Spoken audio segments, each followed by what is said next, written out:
Today we got a guest. If you can state your full name here. Yeah, Shahroz Ahmed, but I just go by Shahroz. All right.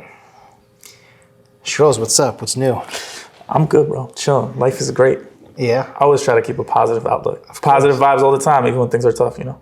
That's right. That's the move. Post-COVID, everything. Yeah. It's weird. Everything's back to normal now. Yeah, I was waiting for it. I think it took too long, to be honest with you. Yeah, you think so? Yeah.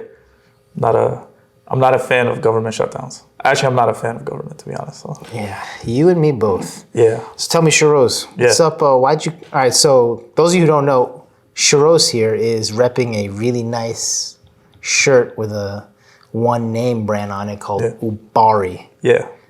Why? Ubari. So for those of you who don't know me, I'm sure a lot of people do know me. Yeah. You know, hopefully. But for anybody who knows, I was started as a rapper, musician. I became a lawyer. Mm-hmm. And then I was like, what's the next creative outlet for me? Okay. And since I was a kid, I always wanted to have my own fashion brand. Everybody that knows me knows I have a unique style, I like dressing a certain way, but I like being comfortable when I dress. Mm-hmm. So an opportunity came up where I was able to partner with the right people and kind of get a brand going. It was just kind of put me in a position where all the stars aligned, and it was like, hey, it's time right now. It's time, ready, set, go. So I've been working on this brand for about a year. I would say I spent a lot of time just figuring out like the creative vision for it first, then kind of developing the business plan out. I like to say that I have like that balance of being a creative person and also like a analytical or logical business person. Right? Okay. So my mind works both ways, which I feel like I'm very blessed to have that kind of outlook, because some people are just one way or the other. There's a lot of creatives who don't understand the business, and there's a lot of business people who can't be creative. Yeah. So when you kind of fuse those worlds together, you're kind of in an ideal position. So for me, I view everything as creative. If you're an artist, you view everything as creative. Even if it's business, even if it seems boring, you just view the world as like, okay, well, how do I think about this differently or in my way? Or how do I paint the picture in my way? Like normally this is how business is done, but let me think about it differently, right? So that's kind of how I approach it. And then I was fortunate enough to start this brand. We launched in November. So we've been around for just about 30, 40 days. And, we've had a lot of success so far. I've been featured in some big publications like Esquire and, Why? That's a big thing. Congratulations, by the way. You. What does Ubari mean? Like, why that name? Did you choose that? When I heard it, I was like, is that a Pokemon? And I had to actually look it up for a second to make sure you don't get in trouble. Yeah, no, Ubari doesn't mean anything. Okay. So actually, I spent 2 months coming up with a name, right? Really? I spent 2 months just playing with letters, playing with different sounding words, and just, I go through like just unique chains of like, I'll write stuff down and then I'll rearrange letters until I come up with something. The reason is because I'm a lawyer, my background, I understand intellectual property, and I understand that in order for me to trademark a name and have a better chance of trademarking it, the more unique it is, the more likely I can protect it. Yeah. And if I have a trademark name and my brand grows, and a clothing brand is heavily based on the brand value, which includes that IP or intellectual property. Yeah. So for me, it was like, okay, well, this is going to be like everything is going to stem from this name. So if it's a name that already means something, I don't have as much control over what it means. I can't define it exactly how I want, because there's always going to be outside influence to that word. So I wanted to pick a name that I could trademark that helps me increase the value of my brand. Okay. And then I also control the definition of it. So the way I define Ubari is that it's a brand for the achievers. Okay. So the idea is that anybody who has overcome any obstacle or faced an issue and then found a solution to it, found a way to power through it, found a way to get over it, and still accomplish whatever they wanted to. And success is defined, it's up to the individual how they define it. But I wanted the brand to mean that, and I don't want other things associated with the brand. So I wanted to just claim the word. Smart, I mean, 2 months is a long time, but you came up with a catchy name. Yeah. That's for sure.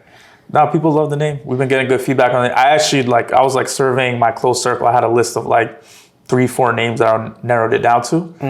But ultimately, I just made the final call on this is the name that I like. This one is. We were deciding between a few names, and this one stuck out to me. I was like, I think this is the winner. Are you allowed to talk about the other few names too? Honestly, I don't remember some of the names because it's been a while. I thought of this back probably earlier this year. Okay. Like early in the year. Uh-huh. So I had the name for like at least like 9-10 months, you know. I had a couple different variations of it. Like one of them I think was Ubri, so it was just without the A. Yeah. But it was just like the way it was sounding, the way it flowed off the tongue, the way I was just picturing the letters and everything, like Ubari just kind of hit. And I was like, I know this is the name. So that's how we came up with it. That's awesome. Now you said you were a lawyer. Yeah. You went to law school, passed the bar and everything. How long have you been a lawyer? I got barred in 2019. Wow. Recent. Yeah, Basically. so I've been practicing. It's funny because I was studying for the bar and I was thinking about not taking the bar at the time. Really? Yeah, I actually had to have friends convince me like, yo, Shahroz, you got to take the bar. Like you got to just in case, just take it. So at the time it was like, I basically got barred at the end of 2019. So start of 2020, I was looking for, I didn't have a job lined up or anything. Everybody else had like firm offers. People had this. I was like, look, I'm either going to go into the business and legal side of the music industry or sports industry and try to work in-house or like a tech company. And I was, you know, I had something lined up in March and then COVID hit right after. And there was like hiring freezes and whatever. So I was like, my backup plan was like, I'll just make my own firm or start some sort of business of my own. I never wanted to work anywhere long-term. The only job I would have really done is it was like a really cool tech or music company. Or if I could climb my way up and like end up working for the NBA or an NBA team. That was the only thing I was really considering as a job. You're a high achiever, huh? It's crazy. I mean, it's like also like a hard thing to do, right? But I had some things in motion. It was just like, I think the way everything aligned, it worked out to be a blessing. Because if I had taken a job, I think I would have gotten comfortable. And I think it would have been self-limiting. So I think I would have been like financially comfortable and I wouldn't have taken the risks I do now. And now, since starting my own practice, starting my own company, starting my own brand, like my vision for like what I can do and the freedom that I have, I can never put a price on that. I would have been comfortable, but like, you know, but by nature, I'm just an entrepreneur by nature. I'm somebody that likes building things from the ground up and having like, I like to envision something, plan it out, execute it and see it come to life. That's like, to me, I realize that's one of my main passions. So whatever it is, I could take an idea for a song, make it come to life. I could take an idea for any sort of business, plan it out, see the vision for it, and make it come to life. To me, if you enjoy that journey, then I don't think you can work a job. I mean, that's what they say, right? Like, you like your job or you enjoy what you do, you're never working a day. But I think you're still working. You're still working. I mean, you got to pay the bills in the end. But tell me this, like, where did you get that fire from, that passion? I think some people are just born with it. I think some people just, you have, like, it's like, do you want to leave a legacy? Do you want to create something great? Do you want to do something with your life? You get that one life on this earth. Like, what do you want to do with it, right? And like, for everybody is different, right? Like some people don't care about their career or their job or whatever, right? A lot of people just want to like kind of go, you know, just, all right, it's like, I enjoy it enough. I don't love it, but it pays my bills and it gives me enough money to take care of my family, take care of my responsibilities, and it gives me enough money to like, go on vacations. And if that's for you, that's fine. That's right. For me, whatever I'm working or building or whatever's paying my bills is something that I'm spending most of my time doing. So if I'm spending most of my day doing it, I gotta love it. And it's tough because most people never are able to do what they love to do. You know, and for me, anything creative that I can build, that I can do, you know, music was my first passion. Music was something that people are like, oh, you're crazy for doing this. Like I was legitimately like, yo, I'm just gonna get a record deal. And, how that's everyone's dream. But how old were you when you started doing that? I started making music when I was, I think, like 17 or 18. Like towards the end of high school. I used to go down to the studio in South Jersey. Meek Mill used to record out the same studio. I was making music with my friends. One of my friends' brothers saw some talent in me, like real early. And was like, yo, you got to start coming to the studio because like it's also just like networking and like start producing like professional quality music. So I started doing that and it just kind of took off. And throughout college, like I was like, yo, like I'm going to school, I'm going to college, but like I don't care.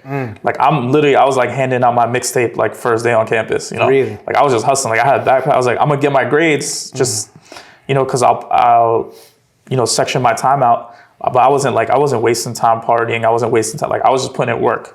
So for me, from the jump, it's like, okay, if I put in work, I know my family will like, okay, he's doing his thing school-wise. Yeah. And then now with my free time, I'm gonna go put in that work and work on my music. So I was just either in the studio, writing, promoting, doing shows, whatever it was, I was doing it.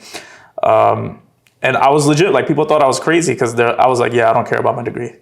I was like, I don't care. I mean, basically, technically, you did care to keep your parents off your back. Yeah, well, I mean, I also like, I was smart enough to also be like, look, if this doesn't work out, like, you got to realize, like, making it in music is like making it making it in sports or something, right? To become one of the, like, it could happen, but like, I also, you don't want to put yourself in a position, and this is what I tell everybody, is like, that, like, there are times where I regret it. I'm like, you know, if I did music full time, I could have maybe hit certain goals of mine that I would have otherwise if I didn't have to balance it with school. But I was able to accomplish a lot that I wanted to do as an independent artist. I was able to like, you know, have, you know, music featured in like huge playlists. I was able to have music featured in like video game ads and stuff. That's cool. I had like really cool opportunities. I was able to work with some artists that I really looked up to. Yeah. So I accomplished a lot, but at the time I was like, my goal when you're young, it was like, yo, I'm trying to get a deal. I was like, I'm gonna get a record deal and then like, peace out, y'all. Like, I mean, think about it. Like, you hit impressive milestones, and let's be honest, we've been friends now for how long now? Years, man. I don't even remember. I mean, ever since at my dad's restaurant. Yeah. Maybe like 12, 14 years, something like that. Over 10 years for sure. Yeah. And I remember, like, first time I took your music seriously was when you posted, and you actually reached out to me. You're like, yo, do you know anyone? Because I'm Afghan, and Afghans usually have chicken stores, and those other Afghans have chicken stores. You're like, yo, do you know anyone who owns a chicken store? Yeah. I was like, not really. Why? He's like, you said, I need to shoot a music video. Yeah. I was like, that's really cool. Yeah. I don't know who's going to be crazy enough to let you do it. And what is it? Months later, you had a pretty good music video. What was the name of that song? It's called Chicken Spot. Chicken Spot. One of my favorite records I ever made. It was funny because I was with my cousins. We were literally just making up a beat like on the spot. I literally made that song in like 15, 20 minutes, I think. Wow. I think maybe like I wrote it or something like 15, 20 minutes, and it took another like 15, 20 minutes recording it. Yeah. And then we just like, you know, kind of like polished it up later. But that song, it was just kind of like a vibe. We were literally just in my basement, like messing around with the beat. And I was like, yo, you know what? I want to try something has a little funky bop to it. And let me just do something out of the box. Cause I used to grow up going to the chicken shop, you know, going to the chicken shack. Like, especially late at night, like you want to go like, you know, I'm 2 a.m. chilling at the chicken spot. Like, that's the thing that's open. Yeah. And it's interesting because if you know the history of like the chicken spots, it's actually really just started by immigrants trying to kind of blend in. And instead of doing Kentucky Fried Chicken, they did Kennedy Fried Chicken. And I had heard a story that Jay-Z used to work at a chicken shop in Brooklyn for like, I don't know, like 2 weeks or something. And it just kind of gave me the idea. I was like, you know what? No, like I haven't seen anything like this, right? I want to make a unique, interesting video. Yeah. So I was like, and one thing about me is if I put my mind to something, I'm gonna make it happen, right? So like, I was like, I'm gonna find a chicken shop. I was like, I gotta know somebody that has a chicken shop. Like, I was trying to get the one in Jersey City because that's the one I grew up knowing. So I was trying to get that, but it's like tough because like they're trying to operate their business and they're open like 7 days a week, right? So it's not like, so it's tough. So I found one in Piscataway. The brother Iffy, he kind of hooked it up. Yeah, I met with him.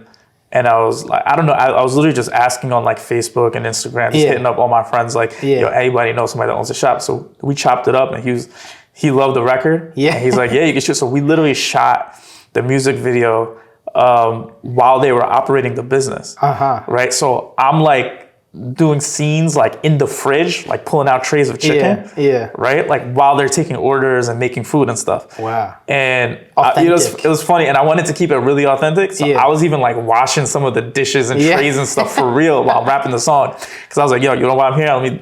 Let me hook them up and like put some work and make it look real. Sounds like a Beastie Boys like because they did a lot of this like out of the box stuff. That's my whole thing is like just doing something out of the box.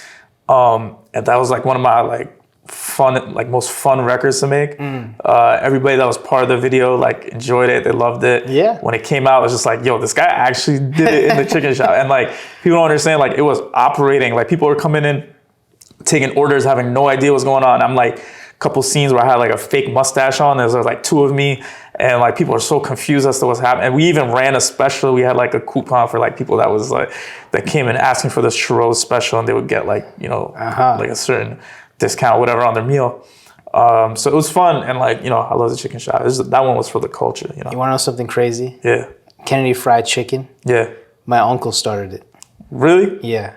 Mr. Siddiqui. He came here in like the 60s. Yeah. Right? He started a fried chicken shop, and then he realized he can just help other Afghans. Yeah. So he opened other ones for other Afghans. A lot of them Pashtuns. Yeah. As you can tell, most chicken shops are Pashtun owners. And he sold it after he had like all of them in Jersey he owned. He sold most of them. Did he start the first one in Jersey? He did.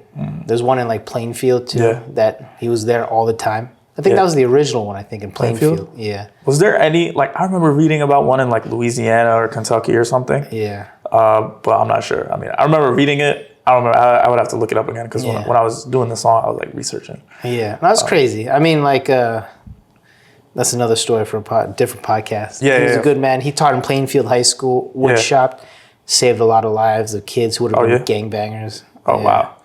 Good guy. God bless his soul. Yeah, for sure. Shout out. But yeah, other than that, what else, Shahroz? I mean, like, you have a clothing brand now. Yeah. You're a lawyer full time. Like, I don't really consider myself a full time lawyer. Yeah? Yeah, I'm a businessman with a law degree. But like, think about it this way, when you're a lawyer, and this has nothing to do with, just going to school and knowing the books, but you have to know how to deal with people, right? You have to know how to read people. I would say the one useful thing about law school is you learn a way of thinking that's unique. You learn a way to analyze issues from all angles and remain objective. It's not a subjective thing. Like, you don't get biased if you learn how to think about it the right way. So I'm able to, I think one thing that a lot of people don't have a skill of is, unless you've been trained to do it, is remove the emotion from a topic, from a decision, from a discussion, and just talk about it based on the objective facts or analysis. And I think that's a really useful skill that you learn in law. But like, I don't have laws memorized off the top of my head and stuff, right? Like that stuff's not really useful. I mean, I know like the aspects of law that I do know, I'm really good at, right? Like if you have me look at like an entertainment law contract, I probably know it better than most people. Yeah. That's because that's where my experience is in. Yeah. If you're like setting up a business, I can review your contract. You're doing like a joint, doing like a merger or acquisition or something. I can look at it. I can figure it out. I can set up like a real estate fund for you. I can do these things because that's what I have experience in. But I'm not somebody, like the reason I don't really consider myself like a lawyer is because like if you put me in court, I don't know what I'm doing. Like, really? I don't like. There's like, two aspects of law. There's like your, transactional law, which is more like business.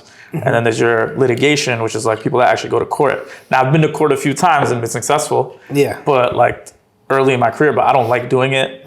I don't want to do it. It's like theatrics. I don't like the idea of like somebody going against somebody. Yeah. I don't even like the concept of it. So I don't do it. Okay. It has no interest to me. I like the idea of like transactional law because it's more business, more like two parties coming together towards a common goal.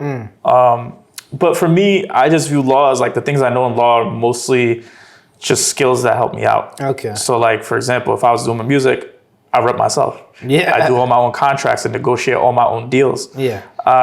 So nobody really can screw me over. If I'm doing my fashion stuff, if I gotta, need to do a contract to get a model on board for something, I'm just like, oh crap, I forgot to do it. Let me just Type it up. type it up real quick. And a lot of times I just do stuff from scratch. Like sometimes it's unique. So I try to approach law uniquely too. So now for me, it's just like a skill set. Yeah. It's just like something I have that benefits me in all the other business I do, but I'm definitely not passionate about law. Yeah. I think I went into it because it's a versatile degree that just gives me, what it mainly does is it gives me credentials when I walk in a room.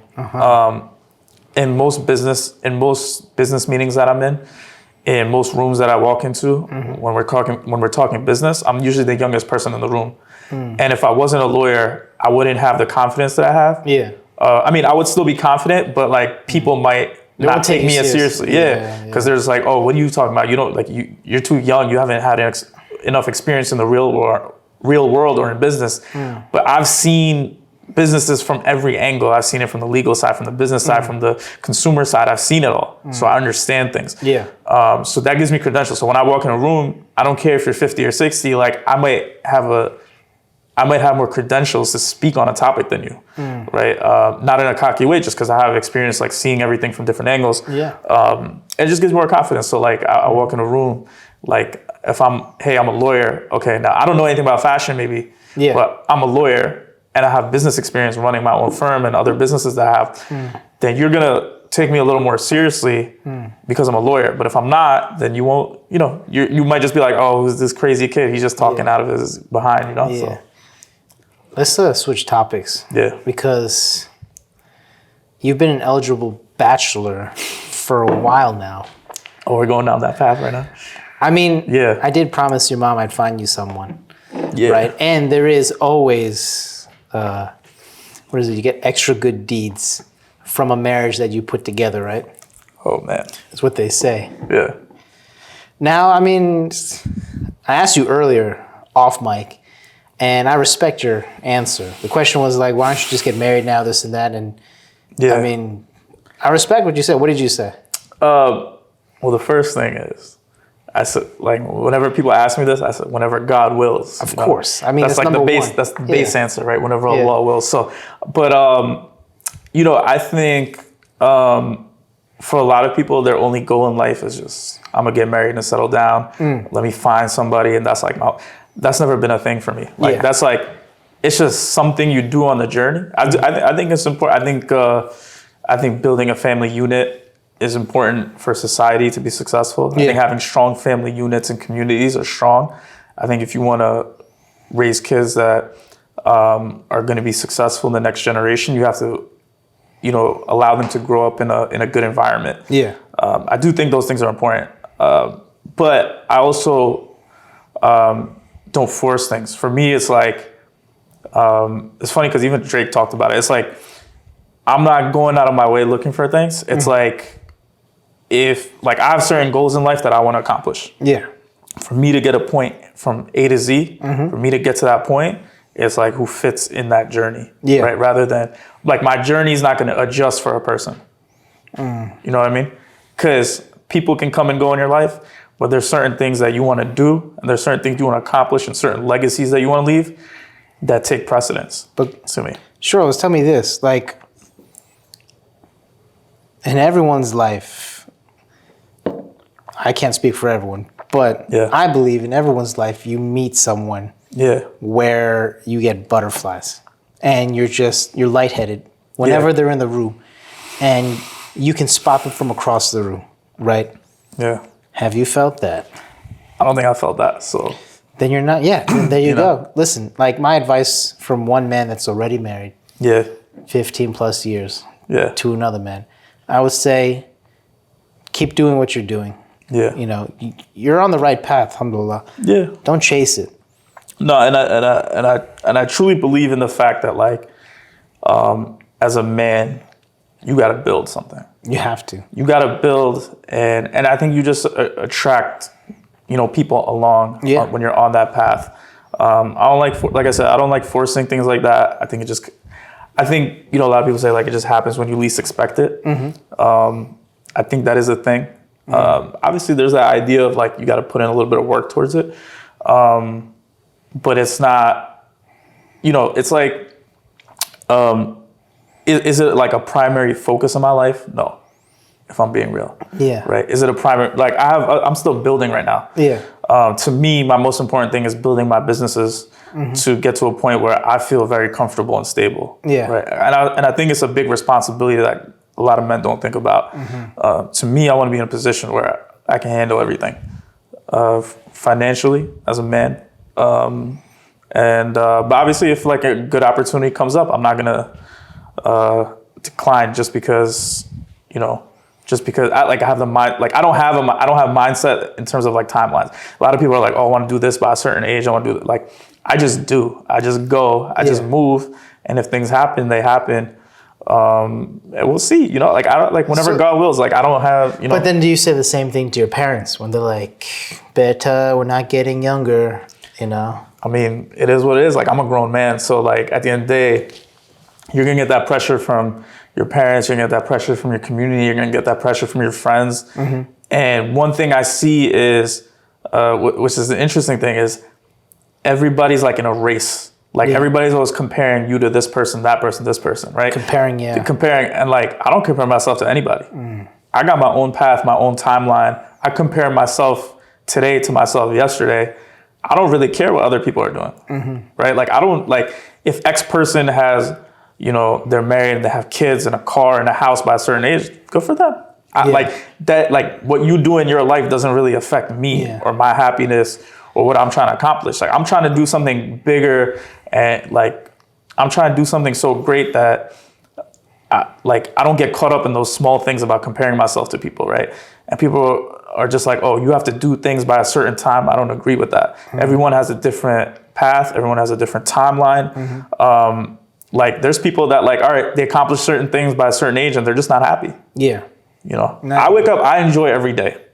I love what I do. I get to build. I get to exercise my creativity. I get to grow every day, physically, mentally, spiritually. Every day is a blessing to me. I don't like those things. Like also, people are so caught up in this idea of like relationships and stuff that they, at the end of the day, like, it might not be written in the cards for you. You might die before anything happens, right? Yeah. So like you can't have your whole life focused on something like that, right? So that's just kind of how I go about it. Maybe it sounds like some people are going to comment that I'm kind of dodging the question. But I'm just being real. I don't have the same timeline as other people. I don't care what other people do. Like just because one of my friends has a wife, kids, and a house by the age of like 27, does that mean good for you if you enjoy that? Yeah. But like I don't care about that kind of stuff. Like those things are not like I don't care about material statuses like that. Yeah. I don't care about doing things on a certain timeline. I think based off of what you said, right, Shahroz, is that like you want to be ready when you think the time is right. I mean, like as a man, like for example, you meet a girl, right? Yeah. She goes tells her friends about you, right? Yeah. What do you think her friends are gonna say? What does he do? What does he do? Yeah. Who is he? Let me see his profile. How much does he make? Yeah. Can he take care of you? Of course. I mean, it's a man's world, sure, but like no one talks about how hard is it for a man to become a man and to take care of a family. Yeah. And all of that. Yeah, I think I think the reason you're seeing a lot of like red pill reactions and stuff in the world today is because you're seeing extreme reactions to extreme reactions, right? So you see like the height of feminism versus like the height of like red pill, like male alpha stuff, right? Yeah. In reality, like all this stuff should be balanced. And, because of that, it's like people don't realize how difficult it is to be a man in the world today and how you want to go about things. Like I'm a traditional Muslim. So for me, like I genuinely believe if I'm gonna have a wife and kids or whatever, then I gotta provide for them. Yeah. That's my responsibility. I believe that. So I'm gonna build till I'm at that point. Yeah. Obviously it's not like set in stone where if I meet somebody and clanking on the Saratoga, but if like it's not like set in stone where if I meet somebody I'm not, definitely I can't do it until I hit like X mark. I mean, it's not set like that. Yeah. But it's just not a priority until I'm settled because I want to be able to do the things that I'm supposed to do. Honestly, like I really don't care about anyone else's opinion except God's. So for me, if I'm gonna do something, that's what I keep in mind. Yeah. And I feel like as a man, I got to be able to provide and do certain things. Maybe some people don't believe that. That's fine. That's up to you. I mean, tell me this, Shahroz, right? Like, friends from college, friends from high school, everyone, they see you rapping and they're like, this guy, good for him, but he's not going anywhere, right? Yeah. And then they see you all of a sudden grow a beard, get a certain haircut. They're like, this guy, right? Yeah. Then you have a clothing company, and they're like, this guy, right? Yeah. What I really admire is that, like what you said, you don't care. Yo, honestly, I don't care what people think. I've been, when I started making music, when I started my own firm, when I started my own clothing, whatever I've been doing. Yeah. There's always been people that supported me. And there's people that act like they support me, but behind my back, they're talking. And I know that. Yeah. And it's funny because I just keep a smile and I kill with success. That's my revenge. I don't, like, in a sense, like, even then, like, those people are irrelevant to me. Like, I really don't care. Yeah. So if you are, then, I mean, to me, it just means you're insecure about that you haven't been able to live out your dreams or accomplish your goals. That's a good point. Right? To me, that says more about you. If you, and it's fine. Like, you don't have to support me. And what I'm doing, you can be real with me and be like, look, I don't know if this is going to work. Like, I don't believe in blind support either. Right. Yeah. I have friends that'll tell me, like, be real with me. Like, I don't think this is a good idea. I don't think you should do this. I respect that. But also everybody knows that, like, I'm a dreamer. I don't think anything is impossible. If I put my mind to it, I'm gonna do it. And I'd rather, it's like 50 Cent, get rich or die trying. Whatever my goal is, like, do that or die trying.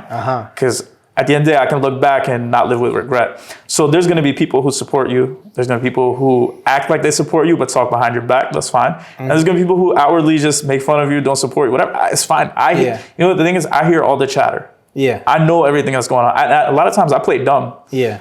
But I know what people are saying. Yeah.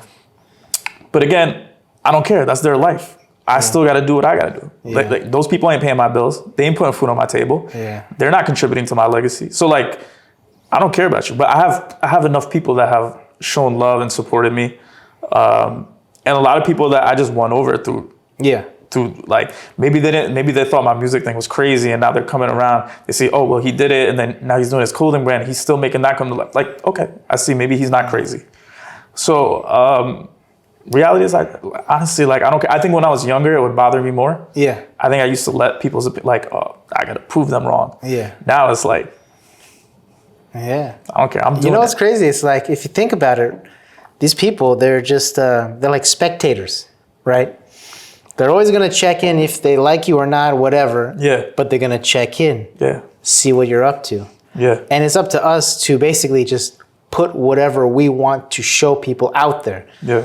Like, no one knew you had a clothing brand company coming out until you made that huge debut. Yeah. Which has been really hard for you not to, like, leak anything or anything like that. Yeah, I kept it quiet for a year. Yeah. I kept it quiet. I mean, you were coming in to eat with some guys, and then I noticed that they're the same guys, and I was like, oh, I guess they're like some kind of business partners for Shahroz, which is fine, but kudos to you, Shahroz. Yeah.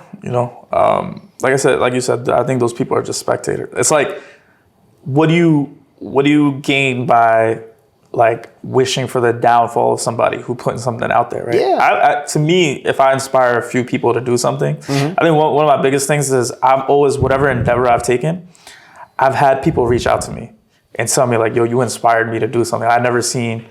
I don't know anyone else in person. Like you maybe hear about celebrities doing things, or you maybe hear about things online, whatever. Yeah. But, like, I don't know anybody from New Jersey. I haven't met anybody that's doing this, right? I don't know anyone that made music and went to law school and went into fashion. Like, I don't know people that did that. So, who did, like, creative and business ventures and, like, made something out of it, makes a living off of it. I've been able to inspire people. To me, that's like fuel to me as well. That keeps me going. Yeah. And, the other people are just like, enjoy your life. I notice a lot of people are miserable. They hate their lives. So the only thing they can do is, like, and you see it online, it's like that Twitter culture or like that online social media culture where it's, your life is so boring or miserable that all you can do is comment and spectate other people's lives. You know what's crazy, right? Is to build off of what you were saying. I started taking fitness like in college in like 2010, like very seriously, and I mean I lost some weight and I gained some muscle. But there was a high schooler. He reached out to me that I went to school with, graduated with him, and he was doing nothing with his life. But he followed me on Facebook and he saw the changes and how I put myself out there, right?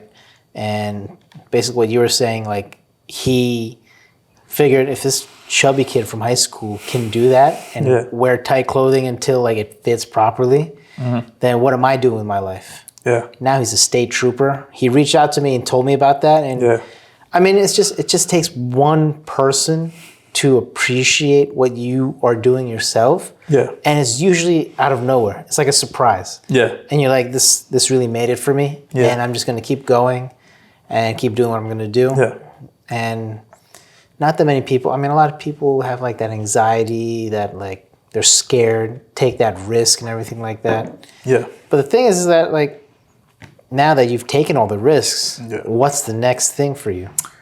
Right now, like, you know, and just go off your point, it was like, I think it's like a beautiful thing because for me, I never felt like I had somebody as an inspiration that I personally knew. Yeah. Right? It was always like, I looked up to like rappers or athletes or whatever, right? Like, if I look at like the work like Michael Jordan, LeBron put in, like that was an inspiration for me. And I just applied it to my own craft. Or like what Jay-Z did to build his career. Like I looked at it and applied that to my own craft. But I didn't know personally anybody locally that was like doing something that I felt was like super inspiring to me. And I kind of had to just figure things out on my own and like make it happen. But I've had so many people send like beautiful messages to me. I even, when I was making music, I had like an old professor reach out to me. They're like, hey, like I'm... Really? Yeah, one of my old professors from Rutgers reached out to me. They're like, hey, like I'm actually using your music in my class to show my students as part of the curriculum. And like, I'm so proud of you and like everything you're doing. How could he make your music? Well, what kind of professor was he? It was actually a religion professor. And I don't know how it fit into his curriculum or what, but I think he taught like religion and English or something like that. And he just fit into, I never really followed up besides other than just like kind of thanking him. But that was like cool to me. And then I had like kids reach out to me like, yo, I'm trying to make music. And I, you know, like seeing you do it is like really inspiring, and seeing like things you accomplish is really inspiring to me. Yeah. So like those things have meant a lot for me. Right now, what's my steps? I mean, I never revealed the I guess without revealing, like... Well, you'll find out. But I mean, right now, my focus is primarily on Ubari, just growing my clothing brand. It's only been a month. I'm trying to make this a global brand. I'm trying to make this the hottest thing in the US, and then we're going to expand from there. What if like Fabletics came to you and be like, yo, we want to buy Ubari? Eventually, I'm going to sell my company. Yeah. I have an exit strategy in mind. Okay. But the timing of it depends. Timing of it, I'm not sure. I mean, things may change, but anytime I form a company, I usually have an exit strategy. Yeah. Because usually for me, like, I'll do something and then it's like, all right, what's the next thing? Right? Like, and I think like maybe something in tech will be next for me. I don't know. Whatever that next thing is, I'm not sure.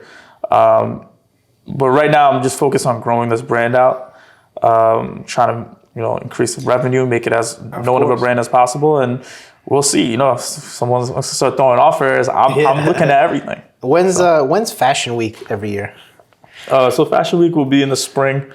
So there's like a spring Fashion Week, and there's one in the fall as well. So we're going to be gearing up for that. So we'll be right here in the hub in New York City. So hopefully we'll be at some fashion shows and events. Are you guys going to be on like the runway and everything like that?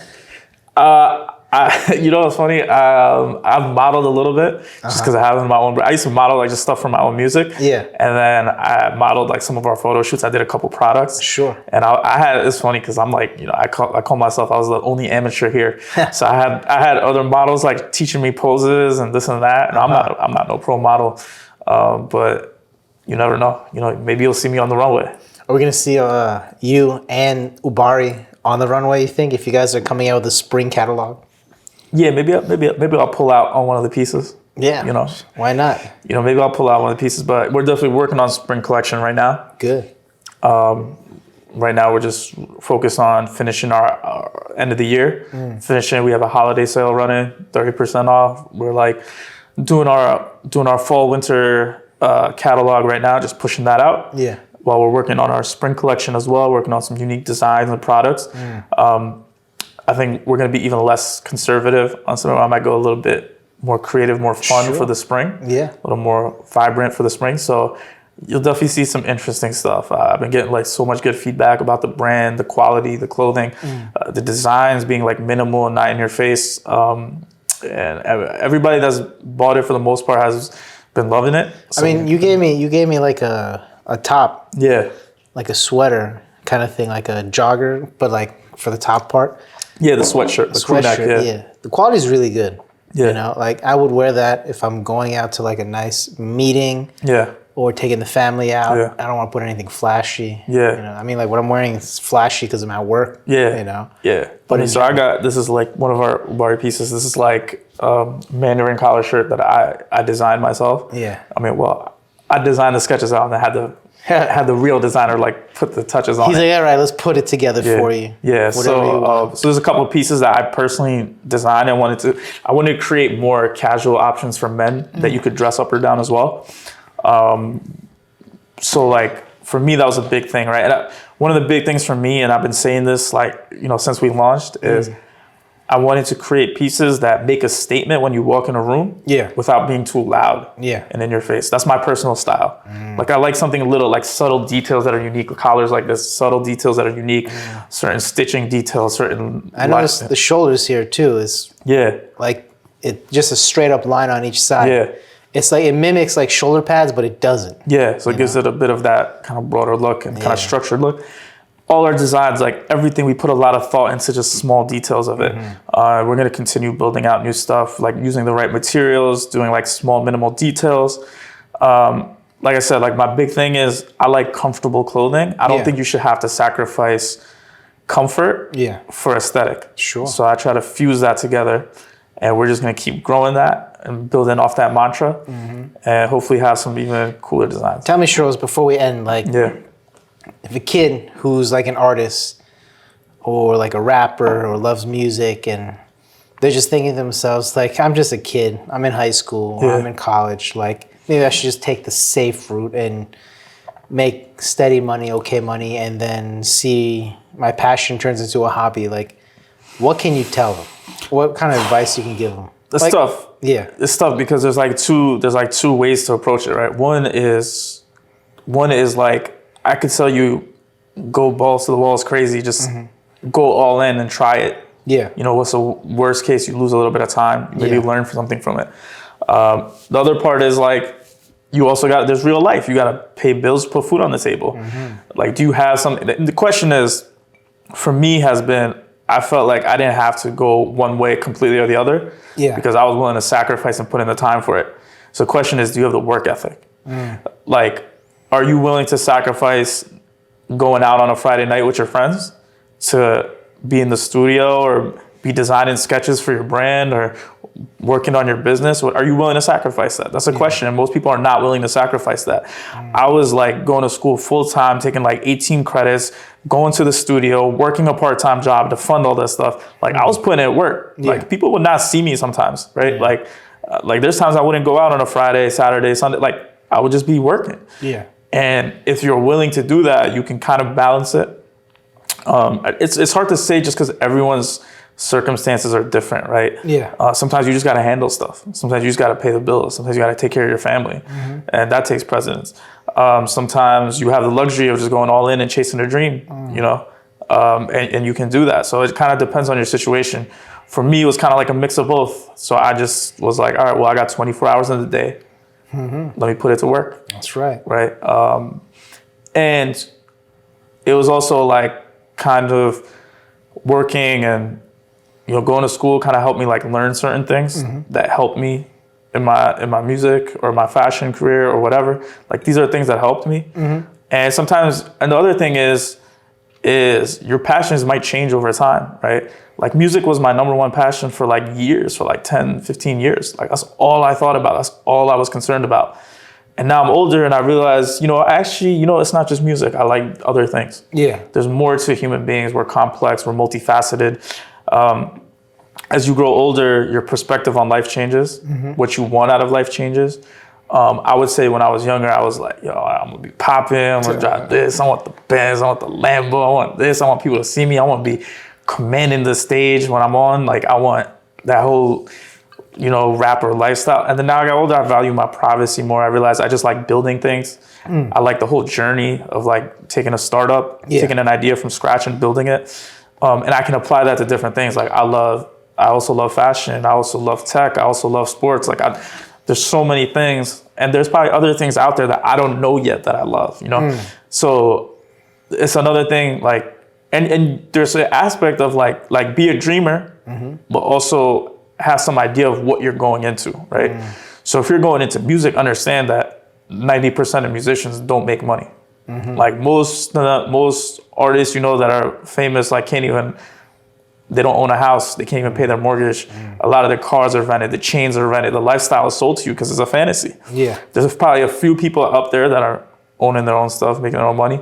And also, it's like everyone defines success differently, right?